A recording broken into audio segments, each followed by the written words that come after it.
Qu'est-ce que ça signifie en 2023 en France, en Europe, d'être patriote? C'est le vendredi thématique de la rédaction d'Europe 1. Le patriotisme, ce dévouement que l'on a pour son pays, qu'on lui doit, cet attachement à une histoire, un territoire, une souveraineté qu'on est prêt à défendre, longtemps considéré comme une valeur ringarde, pour ne pas dire suspecte, voire dangereuse.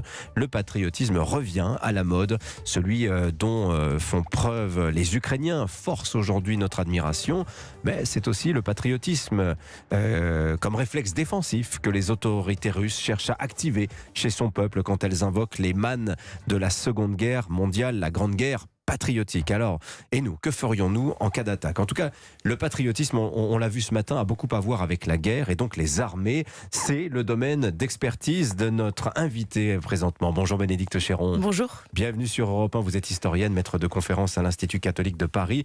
Vous avez beaucoup travaillé sur le lien armée-nation, la figure du soldat dans les médias, dans la fiction, dans l'imaginaire des Français aussi. Je citerai votre ouvrage « Le soldat méconnu, les Français et leurs armées, état des lieux », c'est chez Armand Collin. Alors, méconnu le soldat peut-être de moins en moins, je dirais, Bénédicte Chéron.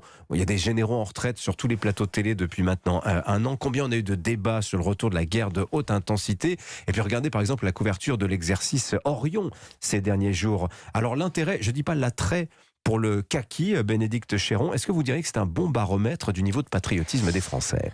Je ne suis pas sûre que ce soit un baromètre du niveau de patriotisme, parce qu'en fait la relation qu'on a avec son armée est une relation qui est faite de beaucoup de choses très compliquées et pas seulement d'un lien avec la nation et avec la patrie en l'occurrence, puisque c'est la question que vous posez. En revanche, ce qui est sûr, c'est que, et d'ailleurs le politique en joue cette carte-là à fond depuis quelques années, c'est que les armées sont un signe très visible, et je dirais même très visuel sur le plan médiatique dans une société de l'image, de l'existence d'une nation, oui, puisque les militaires portent un uniforme national et qu'ils sont l'émanation de la nation. C'est d'ailleurs pour ça que l'expression lien armée-nation n'est pas totalement satisfaisante, parce qu'on a l'impression qu'il y aurait deux entités, oui, d'un côté la nation, d'un côté l'armée, oui, et qu'il faudrait créer un lien entre ces deux entités.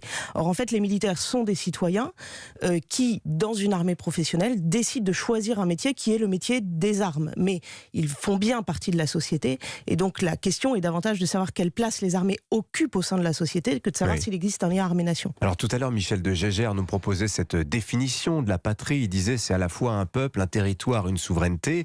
L'armée, comme vous le dites, c'est pas un corps ex nihilo. C'est une partie de ce peuple qui va défendre ce territoire et cette souveraineté. Dans le fait que les Français aient aujourd'hui une très bonne image des armées et plutôt une grande confiance dans leurs militaires, il y a beaucoup de questions qui entrent en ligne de compte. Il y a le fait, par exemple, que on a beaucoup plus médiatisé les opérations extérieures depuis une dizaine d'années, depuis la seconde partie de l'engagement en Afghanistan entre 2008 et 2012, et que malgré des échecs qu'on va qualifier rapidement, même si c'est un peu simplificateur, d'échecs politiques dans certaines opérations extérieures, cette médiatisation a montré qu'on avait sous les yeux des militaires qui sont plutôt globalement efficaces, malgré des moyens qui ne sont pas toujours au rendez-vous, et qui arrivent à aller au bout de la mission, y compris parfois jusqu'au sacrifice suprême, oui, la mort ou la blessure psychique ou physique. Donc ça, c'est un point qui me semble être un point, un des points les plus importants pour comprendre la relation entre les Français et leurs armées. Mais c'est vrai aussi que les armées sont un signe visible et visuel, et c'est aussi un signe visible et visuel d'un lien entre le présent, le passé et le futur, d'un lien entre ce passé, ce présent et ce futur, parce que les armées, en fait, dans leur fonctionnement intrinsèque, s'inscrivent dans le temps long parce qu'elles ont besoin de ce temps long pour tirer des leçons des expériences du passé et se projeter dans le futur et anticiper le futur. Et c'est probablement dans une société, quelle qu'elle soit, en fait, les armées, le point d'ancrage le plus clair entre ce passé, ce présent et ce futur. Et ça explique aussi ça, parce que c'est un lieu qui conserve des traditions, non pas par conservatisme, on se trompe parfois là-dessus, mais parce que il est considéré que des fonctionnements stables sont nécessaires à l'efficacité au combat. Et donc c'est probablement là que s'ancre un certain nombre, effectivement, oui, de souvenirs historiques, de mémoire. C'est également parce qu'en fait, tous les Français, enfin dans la plupart des pays européens, il y a des études très précises qui ont été faites par des sociologues et des historiens là-dessus. Oui. En fait, toutes les générations successives, et encore aujourd'hui des jeunes qui sortent de l'école à 16-18 ans, en fait, ont une conscience très aiguë que leur histoire s'est forgée dans les guerres. Et donc, ça reste des points d'ancrage de nos mémoires collectives, de notre histoire collective, à la fois nationale et européenne. Mais alors précisément, la guerre qui fait son retour depuis un an sur le sol européen, alors c'est surtout à une échelle qu'on n'avait plus vue depuis la Seconde Guerre mondiale, parce que des guerres en Europe, on va pas se mentir, mais depuis 75 ans, il y en a a quand même eu quelques-unes. Mais ceci dit, ça a fait bouger les choses, puisque on constate que depuis la fin de la guerre froide, et vous l'écrivez très bien dans votre livre, vous dites il y a eu dissolution de l'identité épique des armées, et finalement l'image du soldat, elle se réduisait à cette espèce de binarité. D'un côté, le soldat bourreau, c'est ce qu'en disaient par exemple les antimilitaristes, ou à l'inverse, le soldat victime, le soldat, par exemple, mort pour rien, des morts qui n'avaient pas de sens, hein, et je pense à ces cercueils qui, par exemple, rentraient du Mali. Est-ce que cette image a vécu, Bénédicte Chéron? Alors d'abord, c'est une image qui s'ancre dans toute l'Europe, l'image surtout du soldat victime après la Première Guerre mondiale. Et pas seulement parce qu'on est, comme on le dit un peu facilement, dans des époques victimaires. En fait, après la Première Guerre mondiale... Oui, c'est les gueules cassées, etc. Voilà, cette guerre est une scène inaugurale traumatisante pour l'Europe entière. Et donc, cette image du soldat défunt comme victime, elle surgit de manière inévitable, en raison même de la nature de cette guerre. Donc ça, c'est vrai pour toute l'Europe. Ce qui est vrai, c'est qu'en France, on a une histoire particulière qui vient se greffer par-dessus cette première étape commune à toute l'Europe, qui est la défaite de 40, qui est l'image de l'héroïsme guerrier, qui était la figure de Philippe Pétain, qui est très abîmée, évidemment, par ce qui se produit au moment de l'occupation. Et puis derrière, des guerres de décolonisation, et en particulier la guerre d'Algérie, qui est un traumatisme français dont nous ne sommes pas sortis, et qui vient là, effectivement, créer cette binarité avec l'idée que d'un côté, soit on a des militaires appelés qui sont des victimes de l'institution militaire, des politiques, etc., soit on a des militaires professionnels qui sont des bourreaux. Et en fait, il faut quelques décennies, mais c'est normal dans l'histoire, il faut qu'il y ait des générations qui passent pour qu'on arrive à s'extraire un peu de cette dualité un peu forcément réductrice et caricaturale. Et c'est vrai que depuis quelques années, on en est sorti vraiment sous les coups de boutoir à la fois des opérations extérieures, Afghanistan, Mali, dans lesquelles les chefs militaires aussi ont davantage assumé ce qu'ils n'osaient plus faire dans les opérations extérieures. Ça a aussi un peu modernisé le regard qu'on portait sur nos armées. Et puis en fait, il y a eu des électrochocs, si vous voulez, l'embuscade d'Uzbin en août 2008, dont on parle toujours parce qu'il y a 10 militaires français qui meurent d'un coup et qu'en fait, dans une action de combat, sans être victime d'une attaque terroriste, par exemple, ça enclenche des réflexions au sein des armées sur le fait qu'il est nécessaire de réexpliquer aux Français que les militaires ne sont pas juste des gentils agents logistiques ou humanitaires en contexte de crise, mais qu'en fait, leur fonction, c'est de faire la guerre et de combattre. Et que c'est forcément désagréable et ça peut avoir des conséquences désagréables. Et donc, il y a une pédagogie, en quelque sorte, de la spécificité militaire, de la particularité de ce métier qui est mise en place à partir de ce moment-là. Alors, vous expliquez dans votre livre, Le soldat méconnu, Bénédicte Chéron, que contrairement à ce que l'on croit, la communication des militaires et des armées en direction de la population, elle est extrêmement efficace. Les messages passent extrêmement bien. Alors, est-ce que vous pouvez nous expliquer comment les militaires ont manipulé la notion de patriotisme dans leurs messages? On voit que sur le temps long, ça a beaucoup changé, ça a beaucoup évolué. Oui, alors ils la manipulent pas vraiment, cette notion de patriotisme, parce qu'en fait, utiliser, exploiter. Du fait même que les militaires sont ce qu'ils sont, du fait même qu'une armée est une armée nationale, en fait, les militaires n'ont pas vraiment besoin de mettre en avant un message sur le patriotisme. Ah bah si, par exemple, sur le service militaire, vous le montrez très bien. Avant la guerre d'Algérie, on se pose même pas la question. On vous dit c'est votre devoir de citoyen, c'est ça le patriotisme. Après, qu'est-ce qu'on met en avant?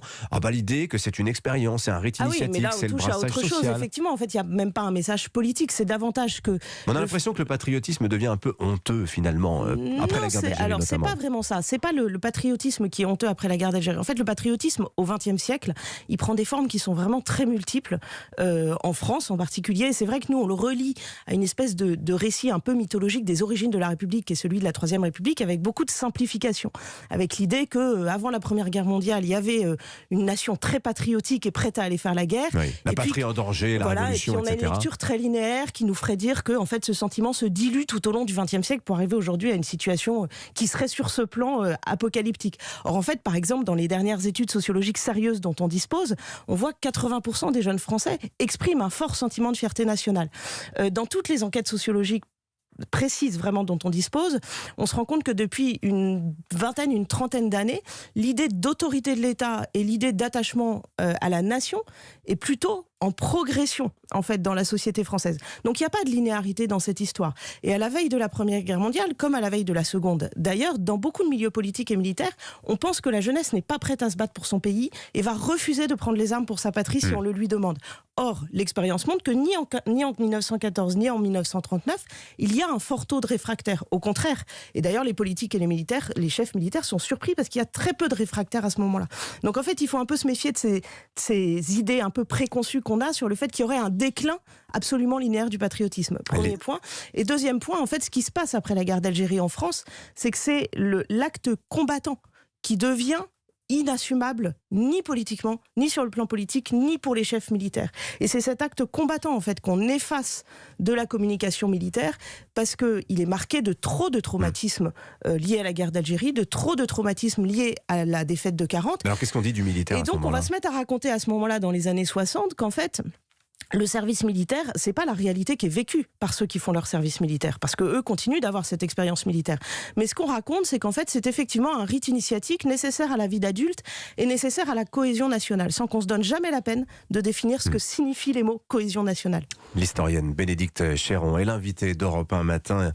Bénédicte Chéron, alors est-ce un hasard si un an après le retour de la guerre sur le sol européen, il est question depuis quelques jours de rendre obligatoire le successeur du service militaire, le fameux SNU, Service National Universel, un service que alors, les aînés adorent, les jeunes vraisemblablement beaucoup moins, quoique on entendait tout à l'heure dans le journal de 7h sur Europe 1 que ceux qui y vont, les volontaires, sont particulièrement motivés et trouvent ça absolument formidable. Ils ont d'ailleurs tous très envie de conserver l'uniforme, qu'on leur laisse d'ailleurs. Vous êtes assez dubitative, vous, Bénédicte Chéron, sur cette idée d'une généralisation du SNU à une cohorte de 800 000 collégiens chaque année. Alors, ce serait plutôt des lycéens en classe de seconde, mais en effet, effectivement, ils auraient 15-16 ans. Oui, je suis dubitatif, parce qu'en fait, cette idée du SNU, elle apparaît dans le programme d'Emmanuel Macron en 2017, au moment où il annonce son programme de défense. Et en fait, quand il l'annonce, il emploie indifféremment les mots service national, service militaire et expérience militaire, comme si tous ces mots étaient équivalents. Ouais, et là, on se dit, rétablir la conscription suspendue par Jacques Chirac. C'est très intéressant, parce que très vite, il dit, ah non, mais il n'est surtout pas question d'apprendre le métier des armes à chaque classe d'âge dans son entier, parce qu'on ne saurait pas le faire, et puis on ne saurait pas très bien à quoi ça sert. Et surtout, les armées seraient bien embêtées. Les armées seraient bien embêtées de devoir le faire. En fait, depuis les années 60, on sait qu'on n'a plus besoin d'une armée de masse. Donc c'est sur le plan militaire inutile. Et en fait, surtout, on voit qu'Emmanuel Macron... Depuis les années 60, vous dites? Oui, Pierre Messmer, déjà en 65, au moment où on crée le service national, en fait, il annonce qu'il va falloir prévoir des systèmes de dispense, parce que l'arme nucléaire pointant le bout de son nez, la modernisation des armements pointant le bout de son nez, on se dit qu'on ne va plus avoir besoin d'une armée de masse. Et en fait, c'est Pierre Messmer, qu'on ne peut pas suspecter d'être antimilitariste, qui déjà dans les années 60 dit il va falloir prévoir des dispenses pour ceux qui sont chargés de famille, ceux qui peuvent avoir des difficultés à l'accomplir, etc. Parce qu'en fait, il voit poindre, ce ministre compétent, le fait qu'on ne saura pas quoi faire de tous ces garçons qu'on va appeler sous les drapeaux. Voilà. Donc c'est quelque chose d'assez ancien déjà. Et Emmanuel Macron, il est intéressant en 2017, parce qu'en fait, ce qu'il raconte, c'est exactement la mémoire brouillée que les Français ont aujourd'hui de ce qu'était le service militaire. C'est-à-dire que pour lui, en fait, c'était une espèce d'expérience initiatique sous l'uniforme, mais sans la finalité tragique que constitue le combat et la guerre, et qui permettrait de créer de la cohésion. Et c'est une histoire qui est complètement mythifiée, parce qu'en fait, quand on fait l'histoire précise du service militaire puis du service national, ce qu'on constate, c'est que le service militaire et le service national n'ont jamais eu des effets absolument déterminants sur les grandes évolutions sociales de la société française. En fait, la société a bien davantage influencé les armées via le service militaire, par le biais du service militaire et du passage de chaque classe d'âge sous l'uniforme, que le service militaire au XXe siècle n'a influencé réellement la société.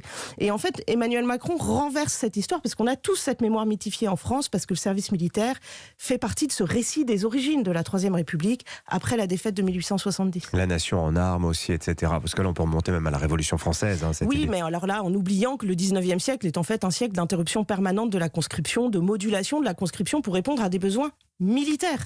En fait, au 19e siècle, quand on lève une conscription, c'est parce qu'on a besoin à un instant de X combattants. Alors c'est marrant, parce qu'il y a ce discours, beaucoup de gens qui se disent que tout va plus mal depuis qu'on a supprimé le service, et en même temps, on ne peut pas s'empêcher d'être effrayé quand on voit ces images qui nous viennent de Russie.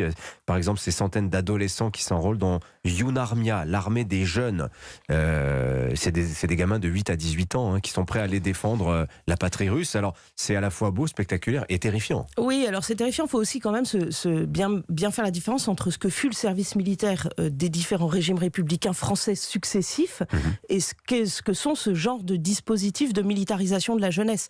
En fait, jamais en France, on a eu... En fait, il y avait une distinction assez nette entre le patriotisme, c'est un historien qui s'appelle Olivier Loubès qui a vraiment travaillé là-dessus, je recommande cette lecture, entre le patriotisme enseigné à l'école et là, le fait d'apprendre le métier des armes. C'est deux choses qui sont différentes, qui s'imbriquent de manière étroite dans la Troisième République, mais il n'y a jamais eu l'idée de militariser la jeunesse, sauf dans quelques expériences ponctuelles qui ont été couronnées condamnés d'échec, comme les bataillons scolaires à la fin du 19e siècle.